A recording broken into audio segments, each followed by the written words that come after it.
10 tuxumdonda folikula yetilsa, ya'ni dominant folikula o'g'il bo'ladi degan gaplarga siz ham ishonasizmi aziz ayollar? O'zida shifokor bo'lganligim sababli mening huzurimga kelayotgan aksariyat ayollar folikula qaysi tuxumdonda yetilibdi doktor deb so'rashadi. O'ngidami, chapidami? O'ngida desam, ayol kishimiz xursand bo'lib, unda o'g'il bo'ladi, deb menga savol berishadi.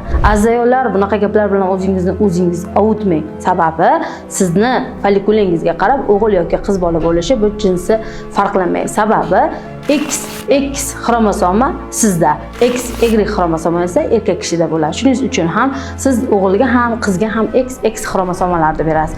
Erkak kishi esa XY xromosoma berganligi sababli o'g'il bola jinsli bo'ladi. Shuning uchun avvalo hammasi Allohdan, bundan keyingi sababchi esa erkak kishi hisoblanadi. O'zingiz vaqtingizni o'tkazib, ayblab yashamang aziz ayollar. Agar sizga videomiz ma'qul kelgan bo'lsa, videoni oxirigacha ko'ring va mening kanalimga a'zo bo'ling.